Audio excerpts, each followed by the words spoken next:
everybody. Welcome into First Take, TGIF. Skip Bayless, Molly Karam, Stephen A. And before we start, Stephen A., you don't know what just happened.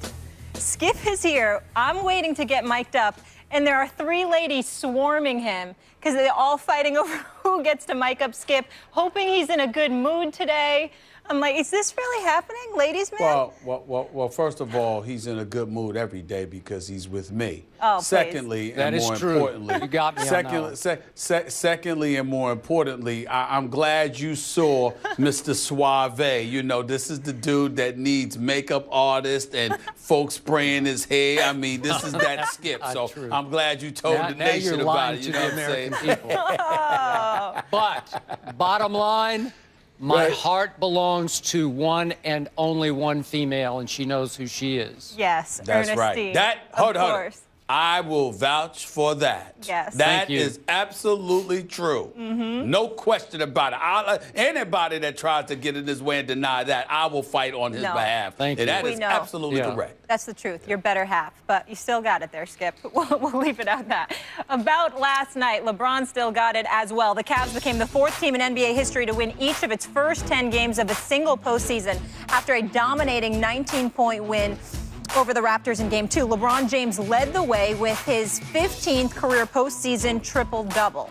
So the question I asked you, Skip, are the Cavs that good, or are the Raptors just that bad? Stephen A., I got to tell you, in all my years of watching playoff basketball, I'm not sure I have ever seen a team that made it to its conference finals be that embarrassingly bad, especially on defense, in the first 2 games of the conference finals. So I'm going to pin almost all this on Toronto. And yet, I got to make the point, obviously, this is no disrespect intended to LeBron and company, a team that clearly has found itself in its flow, in its way, has taken off right on schedule, right on time, and is playing at an extremely high finals here we come level. Take nothing away from that. But come on. I'm going to first repeat what Molly laughed at me for saying yesterday. Mannequins could play. Mannequins could play better defense than the Raptors have played in 2 full games against the Cleveland Cavaliers. And what's mind-blowing to me, and I'm definitely not blaming Dwayne Casey for this, Stephen A., but his expertise as he came up through the ranks, Coach Casey's, was defense. He was a defensive guru, teaching, coaching defense. I'm not blaming him for this. I'm blaming his players for just flat-out quitting on him, especially last night. All-time embarrassing. And I must say that LeBron James, after 13 years in the NBA, finally did participate in a dunk contest, and it was last night during the game. I kept waiting for the Toronto bench to start holding up numbers. Everybody down the bench, 10, 10, 9, 10, 9. That's what they should have done, because it was just a flat-out dunking exhibition by LeBron that ended at halftime with LeBron being so full of himself, as he deserved to be. He missed a half-court shot and just kept running and hung on the rim to end the half, just to say, in your face. It was just blatant shaming of Toronto to me. So LeBron James, and everybody's heard the stat already, I just got to say it because I love it so much, he made 18 shots last night from an average of 1.6 feet, and it counts 1 foot per dunk, so you can do your math. I'm sorry, 18 in the series. 1.6 feet per shot on 18 made. And now, in Game 1, LeBron made in the restricted area, we know how small that little area is, 11 out of 12. And now in Game 2, in the restricted area, he made 6 of 7. So for the series, 17 of 19 shots LeBron has made in the restricted area. So we have layup drill plus dunk contest equals no defense by Toronto. We know that Valanciunas has missed the first 2 games. Now they're saying he will miss the 3rd game. And I'm not saying he was any candidate for Defensive Player of the Year, Stephen A., but he is a pretty good rim protector. He will fight back. He does know how to play basketball. Apparently nobody else has any fight in them, any drive in them, or any idea of how to defend anyone in the paint on defense. And as you well know, through the first 2 series of playoff series the Cavaliers played, They were all-time hot from the three-point line. They averaged in those first 8 games, obviously 2 sweeps, they made 17 threes a game on 36 attempts. Against Toronto, they've gone 7 of 20 and 7 of 21 because they don't even need to shoot threes anymore against this team. And LeBron, 18 of 21 shots he's made in the paint. He's now 0 for 5 outside the paint because it just doesn't matter. LeBron brought it up himself last night with Doris Burke. I've only made 11 of 21 free throws. It just doesn't matter because it might in the next round, but it doesn't right now. So to me, my takeaway from those first 2 games, Stephen A., in all my years of covering the NBA, never have I been so embarrassed for a team that made it to the conference finals. Well, what I would ask you to do is be a little bit considerate in this respect. Valanciunas being out is a very, very big deal because he and Biyombo are the only big men. Everybody else essentially are small forwards or guards. That's what we're talking about here with the Toronto Raptors. It's not just a matter of quitting, Skip. Cleveland is just too big for them and too athletic. And when your 2 best players, being the Toronto Raptors, are DeMar DeRozan and Kyle Lowry, but you directly have to face off against LeBron James and Kyrie Irving, plus they have support and you don't because you have no depth, what do you expect them to do? It's one of those situations where you're really, from a physical standpoint, you are undermanned and undersized. That's what this is about. When you look at LeBron James, all 17 of his shots have been scored in the paint in the series. All 17. He hasn't made a shot outside the paint. He hasn't had to. You know, there have been dunks. There have been layups. I mean, granted, there are times when the defensives have lapsed because there's nobody in the vicinity, and that is the truth. But the flip side is because everybody is overcompensating, trying to help here, trying to help there, and then all of a sudden somebody is open for a layup.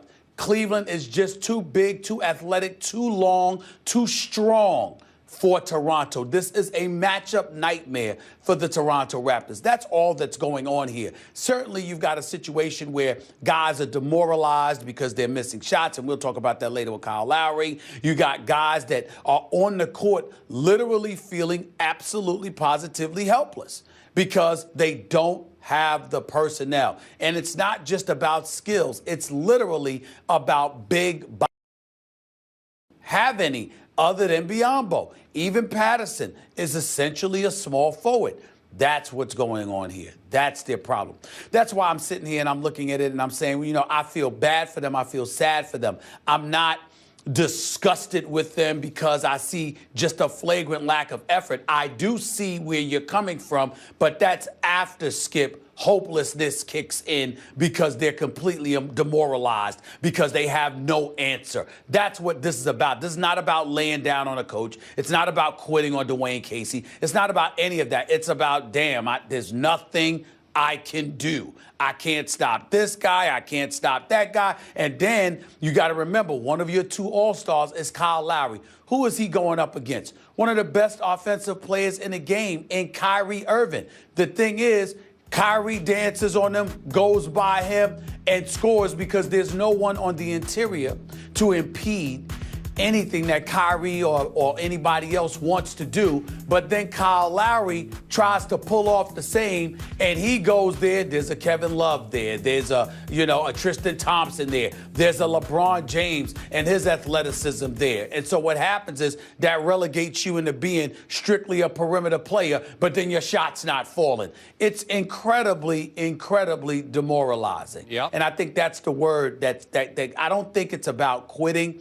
I think it's about sheer helplessness because they know they have no answer for this team. If Tristan Thompson and Kevin Love were the stars and they had average wing players to go up against DeMar DeRozan and Kyle Lowry, you'd be talking a different ball game. The problem is that the strength of the Cleveland Cavaliers is exactly the strength of the Toronto Raptors in LeBron and Kyrie, except obviously with LeBron, it's far more formidable than anything Toronto could throw at them. So demoralization, again, is the key word here. That's what you're looking at. That's what you're seeing. You're seeing a team that is hopeless and helpless. They know they have no answer because they don't have the bodies, they don't have the size, they don't have the athleticism, and they don't have the skill to compete with this Cleveland Cavaliers squad. That's what's going on here. Wouldn't you agree that in this series so far, a LeBron James, who often serves as the point guard for the Cleveland Cavaliers, has been the best big man on the floor for either team? Sure. He is. He's the best big man. It's unbelievable to me. But wait a minute. It's unbelievable until you look at Toronto's roster. And then it's not unbelievable at all. But where is Biyombo? I remember he had what was it, like 16 or 17 rebounds in Game 7 against Miami? And there's no Whiteside, no Bosh, obviously. I think but the point is, Skip, Miami was missing shots. Because outside of Dwayne Wade, Goran Dragic was inconsistent. He'd explode one game. He'd disappear the next. Joe Johnson was relatively pedestrian, aggressive one game, not aggressive the next. Or he was aggressive or non-aggressive from quarter to quarter. Chris Bosh is out. Hassan Whiteside is out. Justice Winslow is a defensive ace. Josh Richardson is a rookie on the come-up, who I love, but he's a rookie on the come-up. You had guys in Miami missing shots because, again, it was guard play against guard play. Even though LeBron is primarily a wing guy, he has the mass, the size to be inside, more so than the Joe Johnsons, the Dwayne Wades, the Goran Dragics of the world. LeBron James can post you up at 6'9", 250, and take the ball inside. Biyombo don't have an answer for that. None of them have an answer for that. No. And especially if you're Biyombo and you know you've got to try to stay in the game, because if you can't, then Dwayne Casey will have no choice but to put a bunch of small forwards out there. So he's got to stay in the game. He's got to be judicious in this physicality because he can't get into foul trouble. They have no answer. That's what's going on here. The only way you can counter this kind of superiority in the paint is to make three-point shots. And now for the playoffs, DeMar DeRozan, one of the Toronto Stars, is 4 for 23 from the three-point line. And we know that Kyle Lowry has once again gone completely south. We're going to discuss this topic and hit it head on in a few minutes. But I think we both should at least acknowledge that he left the court last night. And again, it was 46-all at one point, and right around that time, Kyle Lowry goes to the locker room to decompress, he said, and all of a sudden, the game gets completely out of hand. Have you ever seen anything like it? Because I have not. No, I have not. But it just, listen, it was a bad move on his part. It's a very, very bad look. It's something that no one will get about him because it mental toughness for you to be willing to leave the bench when the game is tied just because you're having a bad game. That's a bad look. I will tell you, I've known Kyle Lowry since he was at Villanova. He's tough as nails, highly competitive, a class guy in every sense of the word. And this is foreign to him, Skip. It's one thing to not shoot the ball well, but against this team, he can't seem to do anything right.